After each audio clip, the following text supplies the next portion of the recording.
Hello, you pablum pukers. I hope you had the greatest New Year in the world because you've sure screwed mine up. You know, you have the intelligence of a chair. Get off the phone, you cretin. Why don't you go take a gasoline shower and flick your bick? You lily-livered limousine liberals drive me nuts. Look, you lousy humanoid, crawl back into the cow dung heap you came from. Your mother told me it would have been better if you'd never been born. Oh, no. Broadcasters who hate some of their guests and the fans who love them on this edition of Geraldo.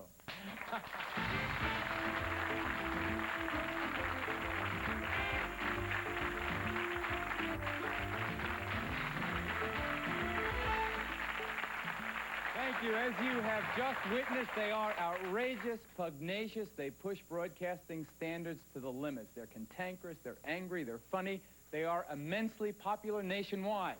We call them the commandos of the air. Take a look. They personify what our nation's best known for, the free exchange of ideas. Hey, wait a minute. I don't give a flying fig what the scriptures say. Often well-mannered.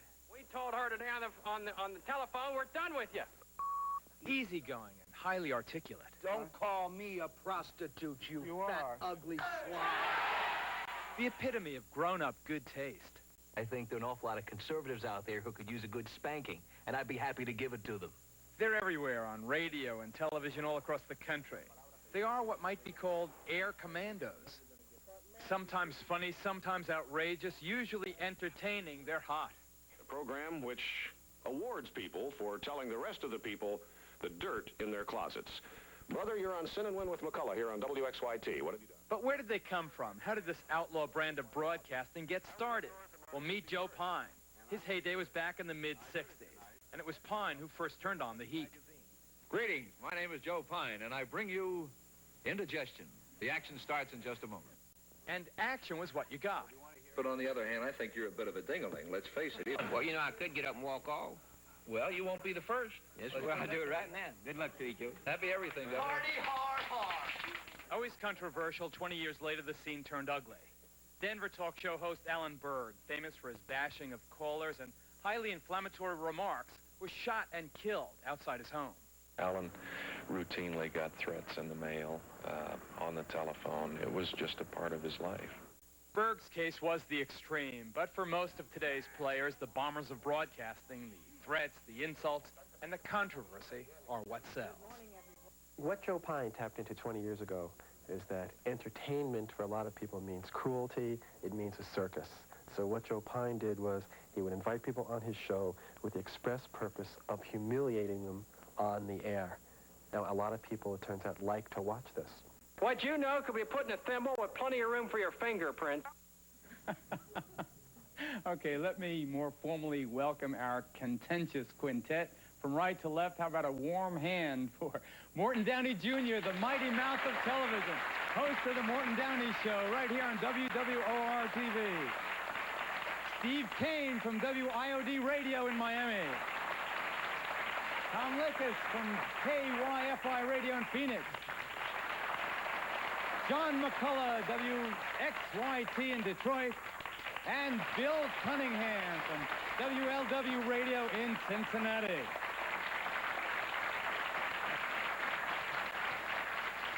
Don't encourage them too much, huh? Mort, when you called that guy a fat, ugly slime, was that the worst thing you ever called a guest? No. A lot of people here know, people in the New York area. I call them exactly what they are.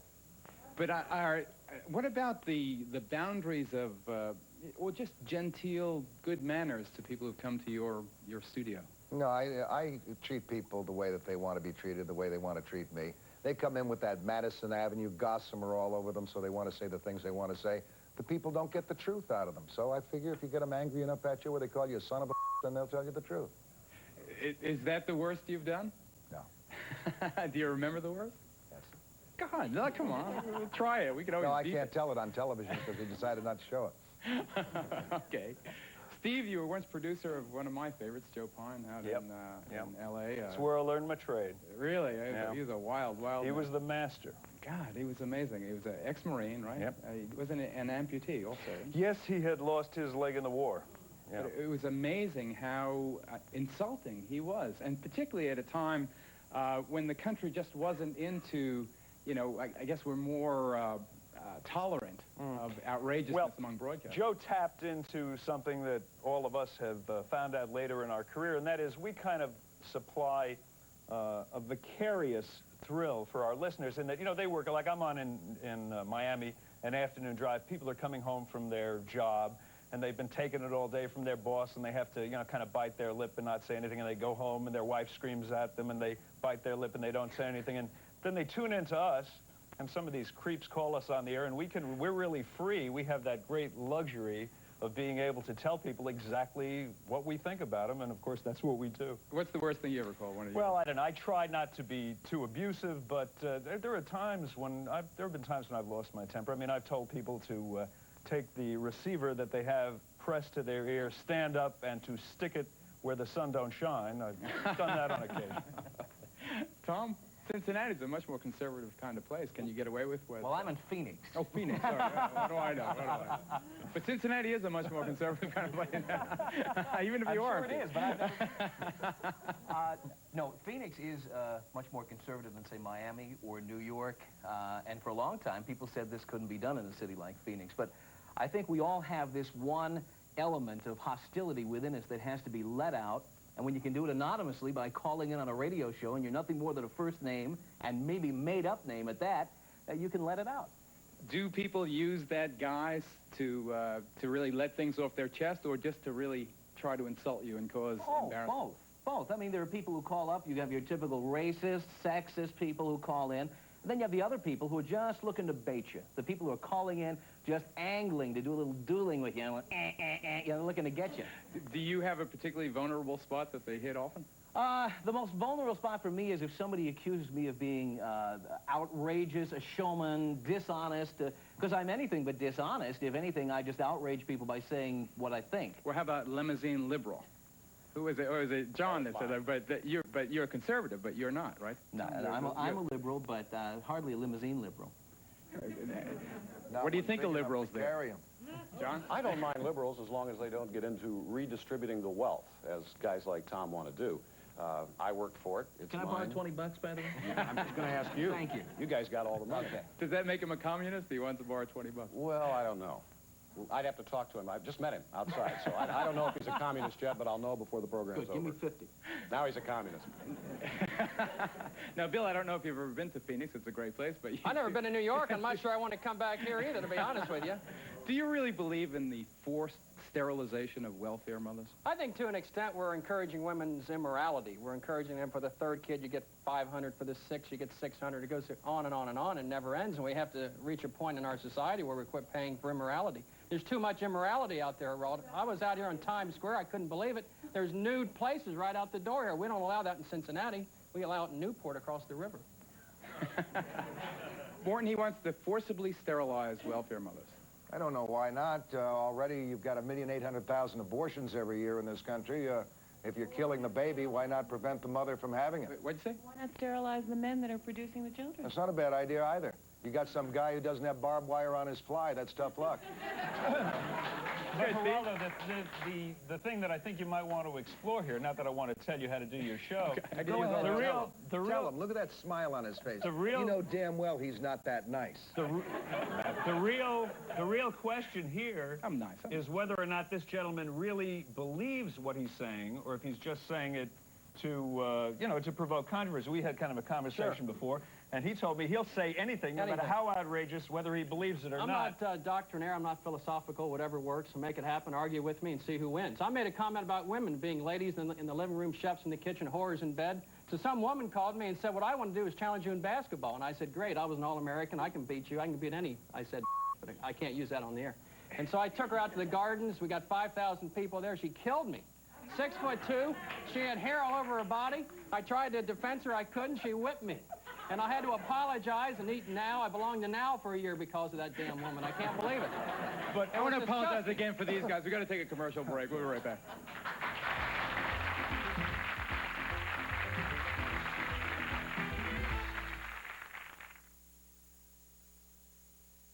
With Bill, there are a number of ways and styles of doing controversial talk.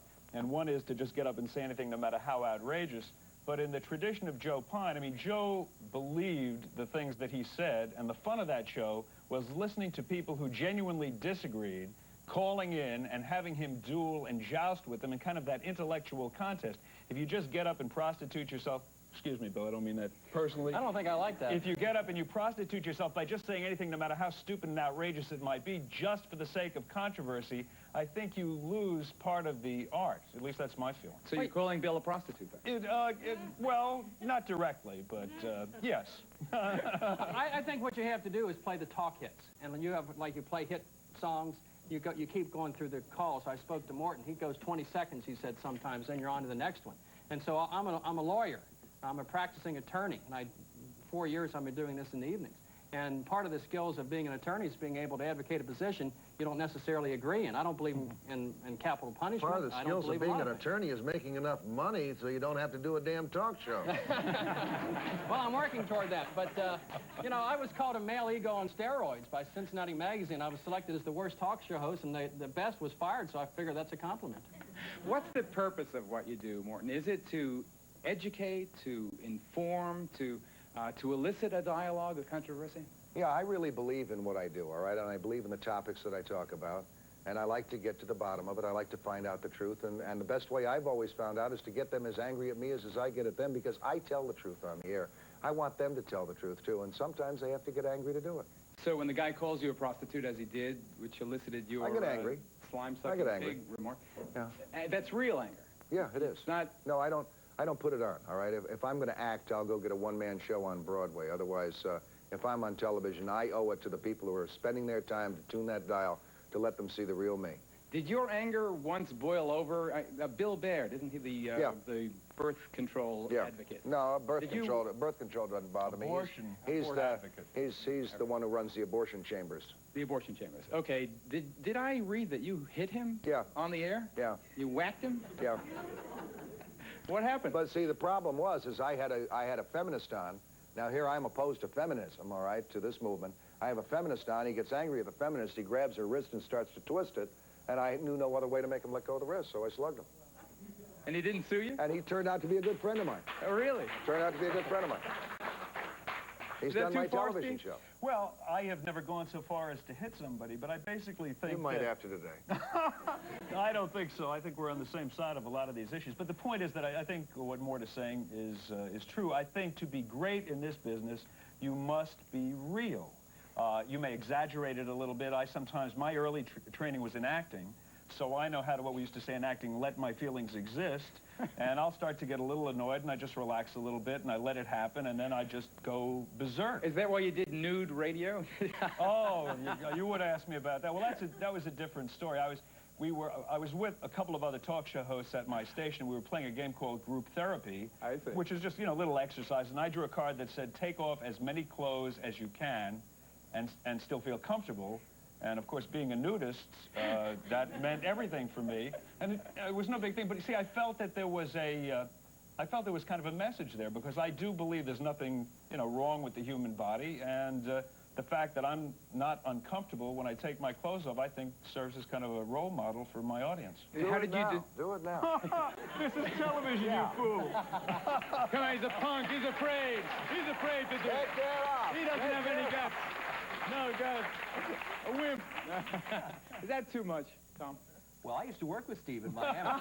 Great. This is true. Were you at the party? I've had several with Steve, as a matter of fact.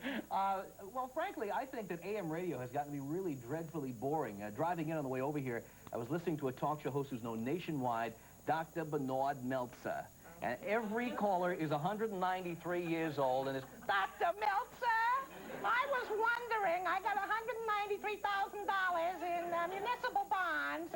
And this is what AM radio has turned into. It's a nursing home with call letters. That's all it is.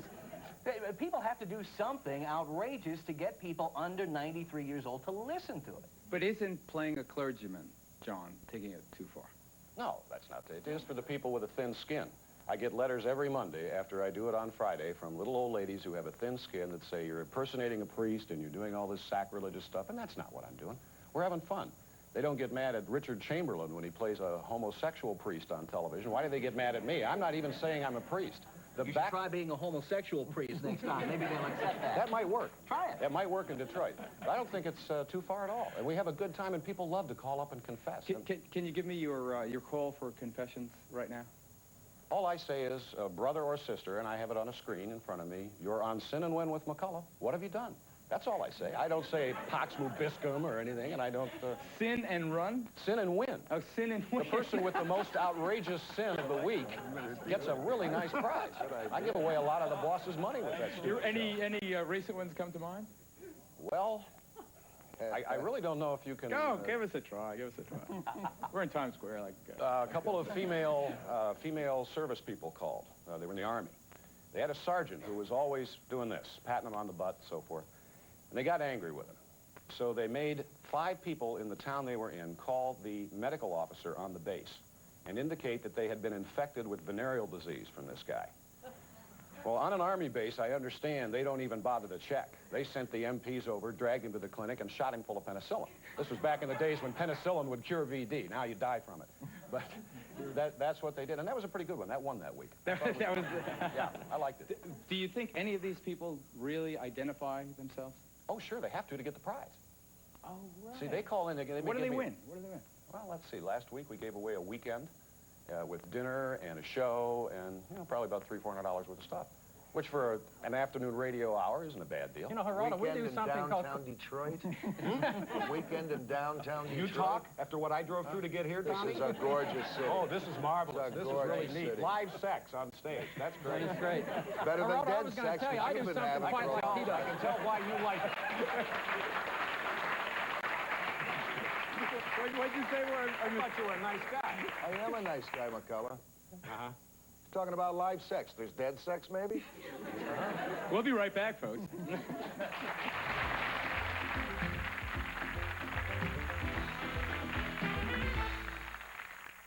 Something called coitus interruptus, which is a Latin phrase, and most of our audience doesn't understand what it means.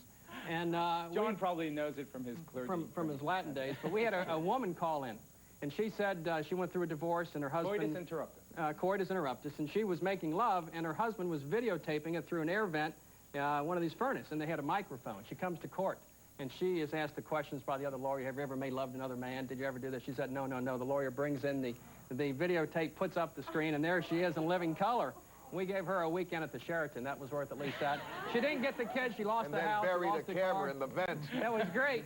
It was great. And it's good radio because you want to say what's going to happen next. You don't want smiles and frowns. You want outrageous laughter, and you want crying and tears and gnashing of teeth. That's what AM radio should be, exciting, unpredictable. Sounds good. Here. Now, you're from Tom's town. Yeah, that's right. I'm from Phoenix. I've had the luck to hear you all in different towns at different points, and you were all talking about things you say. Luck or, No, it's kind of luck, most of the time. But you guys talk about the things you say that you actually mean, or most of you anyway. For example, Tom, you said on the air that women who are married and not working and don't have children and who don't work are prostitutes. Can you mean that? It's absolutely true. It's absolutely true. Yes. Just because Absolutely true. because they're not working and they don't have children. Yeah, there's another name for that. It's called prostitution. Absolutely. Who wants to say something to this guy? I'm serious. Well, and I'll duke it out with anybody on this issue, and I won't lose. All right, wait a minute. My wife... thank you. my Do you wife- consider yourself a My wife doesn't No. work. What do you and think we of don't that? have kids, I and think she's he's in crazy. school. What does that make her? And you're paying for it? Absolutely. Why not? What do you mean, why not? What happened to going out and earning your own living and then paying for your own schooling? I didn't have that advantage. You probably didn't either. Well, why should she have to do that? She takes care of me. I thought women these days are supposed to be independent. I thought women these days are supposed to be liberated and are above all this. But taking money from a man? How independent is that? What'd you say about Tom? I said, no wonder he had to pay for everything. Nobody want to be with a big fat tub of lard.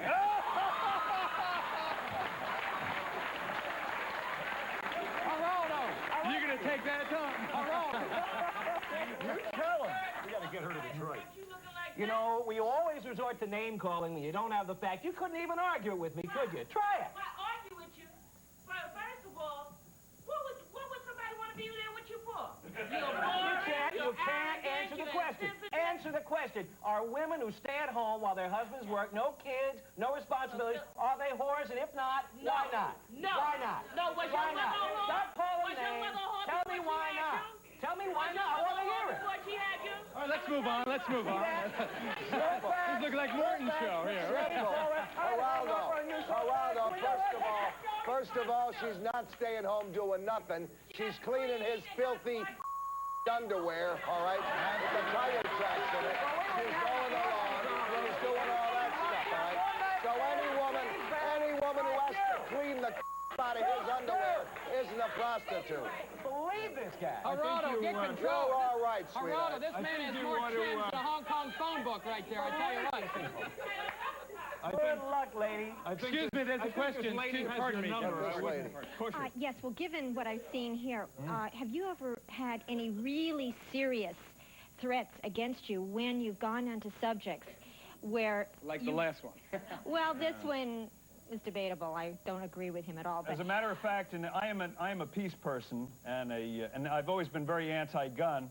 But down in Miami, the Cuban issue is a big issue, and I have come out in favor. You know, I take this ridiculous far-out stand that Cubans are people too, and I have had in recent weeks death threats on my life, and I now am forced, unfortunately, to carry a gun. Seriously? Well, serious enough. Because of what happened to that fellow in Colorado. Well, where, let's put it this way. I take them seriously enough so that now I carry a gun. Do you ever stop? Do you ever take a stand where you figure you've really got a nut on the line and this could really be serious? Let me tell you, in my early years in this business, when I had the Ku Klux Klan on for the first time, and after the show, they had thrown acid on my car, and our station was way out in the boondocks, and for about a week I was living in fear of my life, and I made a decision that if I was going to stay in this business, you just have to kind of put that out of your mind, because the day that I stop asking the right questions because I'm afraid that somebody's going to come after me is the day I might as well retire. Morton?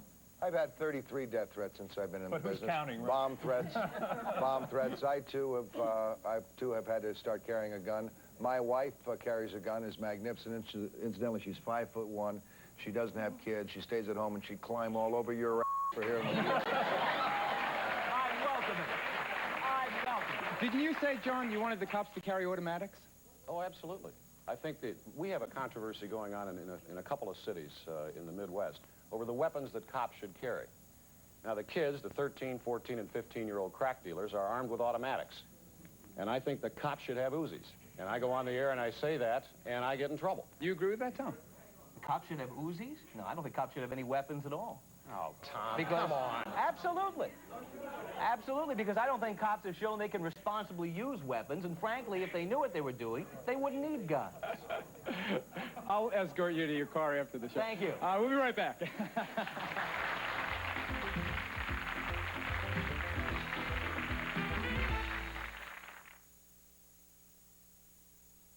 We're 19XIX, WXIX-TV, Newport, Cincinnati. Welcome back to some more mellow conversation on this special edition of the Geraldo program. John, you had a comment? I just wanted to say that there are other ways other than insulting guests from the Ku Klux Klan or any other anti-Semitic or racist organization. I believe that you can responsibly do it by just letting them talk. And if you let them talk long enough, they're going to hang themselves and they'll look like an and that's the approach that I like. Now, sometimes you have to get into them a little bit. And the KKK, I don't know if I agree, just because... I won't let them on the air with There's a me. perverse logic to what the most hateful groups have to say, and there's some fringe of the viewing or listening public that's going to say, oh, I understand what he's talking about. And it gives them, because what they stand for is so disgusting. I'll tell you why I'll tell you why I totally disagree with this. And this has been a big thing. Going back to the Joe Pine days, we used to put Ralph Forbes of the Nazi Party on the Pine Show, and we would call the Anti-Defamation League to get information against Forbes, or to appear against him, and they'd say, oh, no, we're above this, we don't want to deal with it, and therefore we put Forbes on unopposed. Well, with Pine there, it wasn't a problem because he would take them to the cleaners and eat their lunch. But the point is this, and this is the reason I do these shows. These are extremists. There are people out there that have differing degrees of bigotry within them. And when you put an extremist like a Ralph Forbes on the air, a Nazi or a Ku Klux Klan person, and they see this bigotry in its extreme form, I think it makes the average person who just has a little bit of feeling that way embarrassed. And when they hear it in an exaggerated form, it makes them say, gee, well, you know, I used to maybe think that, but this guy is just such a... you know, it can't be right. That used to be true, Geraldo, but what's happening is these guys have wised up. They've hired themselves Madison Avenue PR guys. They wear the nice suits now. They come in looking, and you say, gee, he's a pretty logical guy. He's opposed to welfare. Well, I'm opposed to welfare. Doesn't seem to be anything wrong with that. And no, he doesn't like homosexuality. Oh, gee, well, I wouldn't want But Morton, don't like you it. agree? So you Don't got to nail the wait. bastards Okay, right I between agree, the I eyes. agree. But Morton, but I agree, and the Klan especially has gotten very, you know, very white-collar. yeah. But isn't that, as a talk show host, when I get somebody like that on the show, that is to me a tremendous challenge, because taking them apart, kind of peeling them like a banana and exposing them and going after them and showing them for what they are, that to me is the kind of the thrill, the real challenge of the work that we do. Well, I think that's good for you. What works for me is to I had on the embarrass them. KKK, and I had on the neo-Nazis. And the night after they were on the show, their membership, they had 150 telephone calls to join that group. We had to make a decision. How'd that make you feel, Bill? That made me feel lousy. And I had on a black city council member who argued, saying, you know, the Holocaust never took place, blacks are less than human, but right down the line. And they had 150 new members, and we did them again 3 weeks later. And They I wouldn't get any new members if they were seen on my television show. No, they because would. I cut that phone ads. No, because your audience is not Right the off. reasonable person. Their audience is the fringe elements, and they hear different things than you Bill, hear. the point that I'm trying to make to you is they may have gotten 150 members, but how many thousands of people heard that and were embarrassed, you know, had some of those feelings within them, and were embarrassed and came to a more reasonable conclusion because they wanted to disassociate themselves from that kind of bigotry. I think it's now irresponsible to put them on. This is a free speech issue. I agree with Why you. should Nazis and the KKK Absolutely. and the White Patriots Party, why shouldn't all these folks, Louis Farrakhan, all these guys have the right to speak out, say what they want to say, and why can't we assume the public is intelligent enough to understand a wacko when they see one? Why give breakfast cereal a form? The nuts, the flakes, and the fruits ought to stay in the Bill, mornings. Hey, that's ridiculous. The No, it point isn't. is, you know, Tom makes a good point. You know, too many people. I'm happen to be a big free speech advocate because that's how I make my living. And if they How start big? saying, what? Oh, way big. But the point that I'm trying to make is that people say, well, free speech is fine as long as somebody doesn't get up and say something I don't want to hear, like the Nazis or the Klan. If you're for free, it's like you can't be a little bit pregnant. You're either for free speech or you're not. And if you're for free speech, you have to be for anybody getting up and saying anything, no matter how unpopular that idea They don't might have be. to say it on my air, though. They Oh, can come say it on, from somewhere what else. you're telling me, Well, in a way, yes. Gentlemen, we have a question. We have a Public question. here, it's not They here. can say it on Fountain Square. Gentlemen. I would like to ask Steve Kane, how are you making out with the Dolphins now? The football team, they don't like you very much. Yes, well, the Dolphins, you know, that's another reason I carry a gun now. We had Sports fan, eh? My station, WIOD, is the Dolphin station, and during the football strike, I got a big movement going to have the fans attend the games in order to undercut the strike. And I kept inviting Dan Marino on my show, and he kept, you know, making excuses. And I kind of ate him for lunch. And I think we, not just in Miami, but across the country, by patronizing those second-team games, did a lot to end not only this football strike, but football strikes forever, and I'm sure everybody's in favor of that. Not me. Tom, how do you react to this strike-breaking dog here?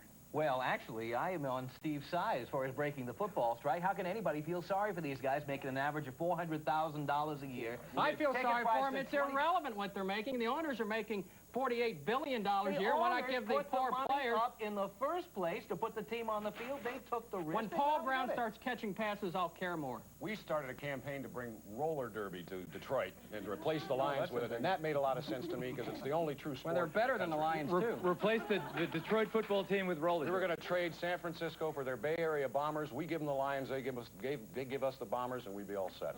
We'd be way ahead. I know. I'd like to ask the question. When you do you find it enjoyable to insult people and hit? I find it enjoyable. I have the luxury in my business of telling people exactly how I feel about them. And if you stop and think about your life, that's a very rare luxury in the society in which we live. And if somebody ticks me off and I tell them to go stick it in their ear, it makes me feel great, to be very honest with you. Same question. Do you No, enjoy it? I often feel quite badly after a show is over if I've insulted someone, with the exception of those people who deserve to be insulted, like, you know, As defined racists, by you, no bigots, doubt. slime buckets, dipwads, those kind of people. As far as the things that you gentlemen have said, I'm sure that y'all have a great number of lawsuits that are brought against you. How many of those actually come about? How can you sue somebody for having an opinion? Truth is a defense. I mean, these are opinions. This isn't. We're not stating facts or misstating facts. These are opinions. You can't sue somebody for having an And opinion. almost everyone's a public figure, basically, that comes on the air, and standards are so high. I've never been sued. I doubt I will be, because truth is a defense. And if what you say is true, if I call a listener or a caller a son of a you-know-what, really all I have to do is to be able to prove that his mother was a dog. And they can't sue. We'll be right back, folks.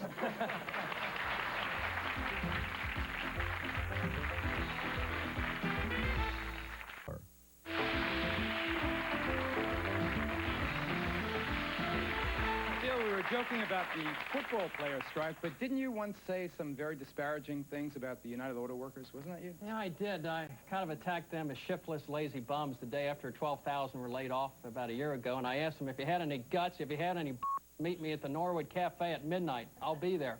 I got there, and they had 1,400 auto workers in the streets. The police escorted me through into the bar, and the chief of police was there, and it was a very nasty scene. I shouldn't have done that. That's the biggest mistake I ever made, and it wasn't good. Now, why should you not have done it? Because I personally threatened them. I think I was saying things a lot of people thought about the unions and UAW overpaid, poor quality of products. But actually confronting them physically and ordering them to meet me there if they had any guts, I think was throwing gasoline onto a fire. But I think this is an interesting thing, because you see, Bill was condemning us on the football strike because, you know, he was anti-management, but here on this thing, he takes the whole other side of the issue. So it just shows that when you're He's already reserved the right to take all sides. I'll take any issue I want. But what I don't understand is you're screaming about the irresponsibility of putting the Klan on the air, and yet half of the things you've been spouting here are just as irresponsible. Not at all, brother, because no one's blowing up cars. The KKK does it, but not the UAW. Right, so, but you're saying to say hateful things on the air, in your case, is okay because you don't really mean them and you're not sincere. No, you're completely wrong. I am sincere. It depends on what issue I'm sincere about, though. And it depends what day of the week it is. Correct. It changes. A lot of times, though, This man is an attorney, and you can tell. I'm sorry. Really. I'm an attorney, too, and quite embarrassed. Go ahead, John.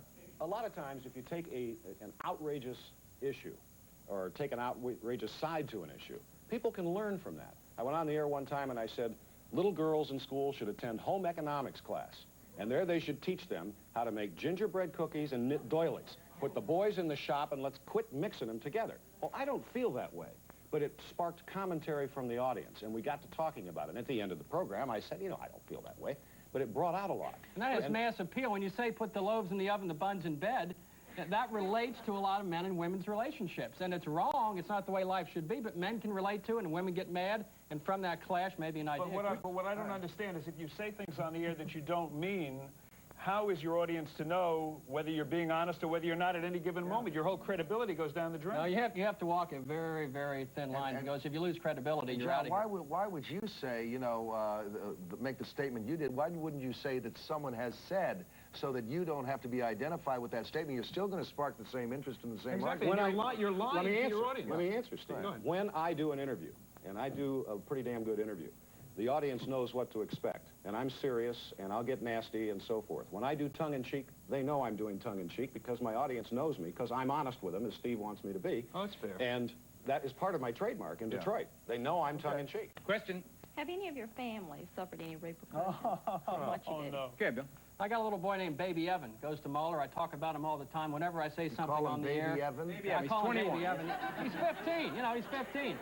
The poor boy is assaulted quite often in school. I say it's the price of fame. Be happy you live in a nice house and forget about it. Yeah, I have a real problem with that, because part of my trademark is when I talk about honesty, I talk about every intimate detail of my personal life, my relationship with my wife, my relationship with my kids, especially the problems. Every intimate detail? Everything. Everything? I don't have one secret from my audience, which is, it's an interesting thing, because it's unique. I could think of a few that I hope that you keep secret. He keeps nothing secret. Keeps nothing, nor do I. But for... Really? Nothing? No, sir. Never have. And for a while that... Intimate details about your relationship with your wife? Well, for a while, that caused my wife, you know, a lot of problems. And then I say, you know, I point to the $250,000 home we're building, and I say, "Hun, do you want to move into it?" And she says, "Well, maybe it's not so bad." See, Geraldo, I'm on the air 15 hours a week, live radio. I normally have no topics, no guests, and at 5 after 9 in the evening, no calls. It's live for 3 hours. And if you're boring, dull, or repetitive, you're out of here. You got to do something that's weird, unusual. Slap them in the face, hit them in the butt, but just don't whisper in their ear. You know, my question is, how about the people that are sensitive to you, to all the gentlemen and idolize you to the point where they do believe what you're saying. And these people are looking at you and expecting you, whatever your opinion is, they take it to heart. Lots like of if you, people do. I'm Lots of saying, people and some do. of these people can actually commit suicide and other dangerous acts to themselves based on your opinion. Our station I mean, had a I feel call. a little better now after meeting all of you, so I don't take anything seriously anymore. About Take nothing. You know, I really feel much better now because I know that some people, this is no big thing. So my opinion that I thought was such a big opinion at first, now I don't even think that much about. WLW had a But call. Morton's not tongue-in-cheek at all. No, not Morton and not this gentleman here. Steve. Steve. Yes. But the rest of you, You actually had a suicide, didn't you? No, that was me. Oh, really? I had, when I was working in Orlando, I had a man call me from a phone booth. He had a gun in his mouth, and I talked to him on the air for 2 hours. His priest called in and wanted to get in on the line. He wouldn't talk to his priest. His ex-wife called in and wanted to get on the line with him. He wouldn't talk to her, and he said the only way he would not kill himself, this was a night show, it was like 1 in the morning, was if I met him after the show, he would give me the gun. And I did that. I don't know if I would do it again today, but you know. Interestingly enough, I had the same thing happen with a Vietnam vet in Chicago. Called me and was going to commit suicide, and he was crying, and I did not be gentle with him. I beat him up verbally. I told him he was a coward, a slime, a dirty rat to do what he was doing to his family, that he had no guts, and by the time we had traced the call, the police got there, helped him, and took him to a hospital. He never killed himself. Save your question. We'll take a commercial break, and you're next when we come back. Be right back.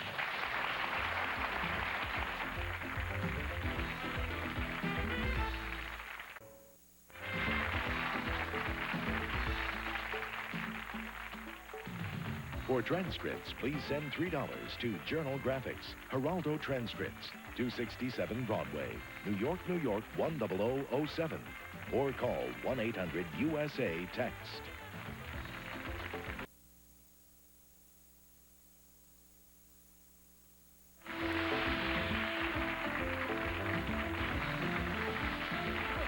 Okay, we're back with 5 of the country's best-known air commandos. Tom, wanted to say something? Well, I wanted to say that I agree with Stephen Mort that you have to be real and you have to be sincere, but sometimes we've done things on the air that aren't real, but they deserve to be on the air anyway for a variety of reasons. For example, one day we had a guest on who claimed to be a hitman and who said for $100,000 he'd knock off anybody who wanted to call in and request his services.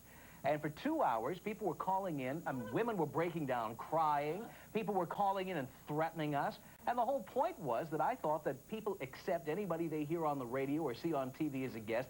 They believe they're real. I mean, you don't know I'm real. I could be somebody playing Tom Likas. I might not be me. You don't know that. And the same thing is true on radio talk shows. I've seen a lot of phony, baloney people booked onto these talk shows. Another thing we did, they have a thing in Phoenix called the Open Lines, run by the phone company. You can put 10 callers on at a time.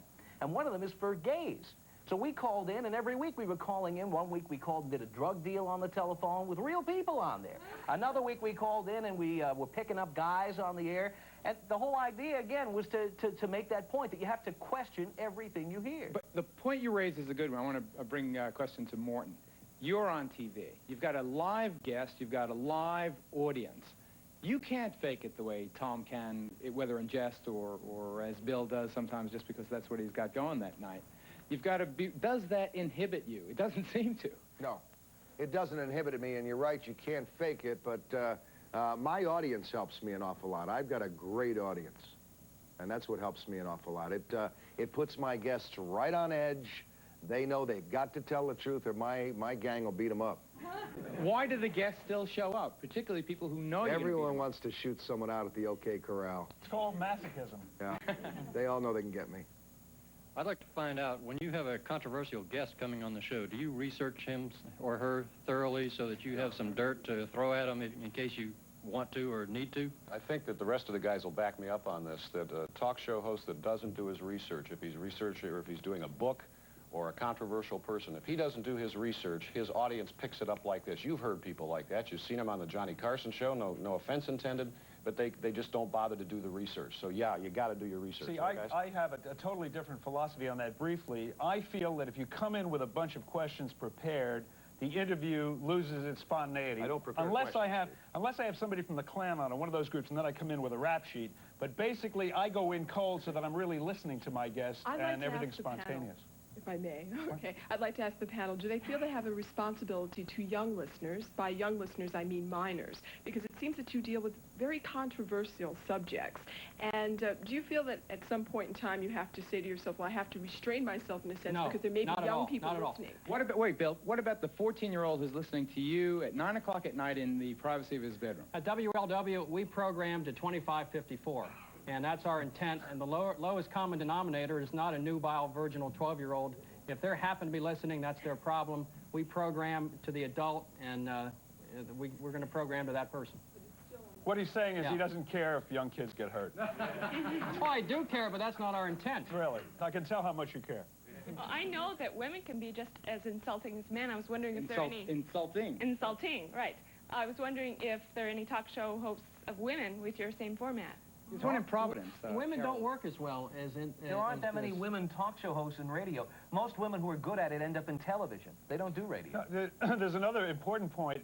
See, we as men in our culture can do this without alienating people. If a woman did what we did, she would alienate the women because the women would think she was too aggressive, and she would alienate the men. In short, I don't think a woman can really do what we do and get away with it. Excuse me. Bill, what make you say there's no ghetto in Cincinnati? No what? No ghettos. Because the ghettos are all in New Because York. you live there? No, I tell you what. There's a ghetto all over the world. I kind of see New York as the home of AIDS, herpes, gonorrhea, pyorrhea, diarrhea. It's a toilet bowl. I have nothing to do with New York. I love Cincinnati. I love WLW. Everybody come from around the world to New York. If the world needed an enema, it'd be put right into New York, right here. What'd you call New York? I'm gonna whack that guy. Be right back.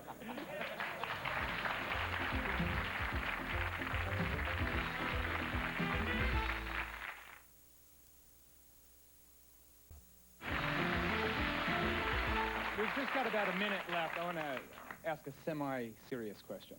Is anyone fair game, or is there some one person? Let me change it. I want you to name the one person you would never insult. Mother Teresa.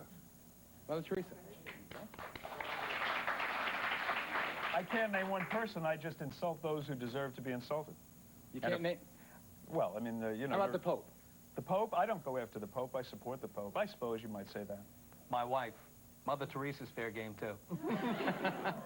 I go along with the Pope, and I would probably have to include in there anybody in that whole religious end, as long as they're legitimate, which does not include Jim and Tammy. What about people with handicaps? Oh, you never insult the handicapped. You wouldn't? Unless what they said was outrageous and stupid, and then I would insult them. How about ethnic groups, racial groups? I get into tongue-in-cheek with that. I'm a shanty Irishman, and I don't mind saying so. And I get mad when people get mad at me for making jokes about others.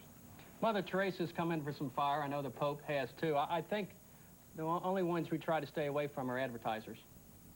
You don't even do that. Well, I've lost many advertisers, and I'm trying to stay away from that. Marathon... Is this guy the personification of nobility or what? Thank them all, ladies and gentlemen. I do. Thank you. Thank you. And folks, we'll see you next time. Thanks very much. See you next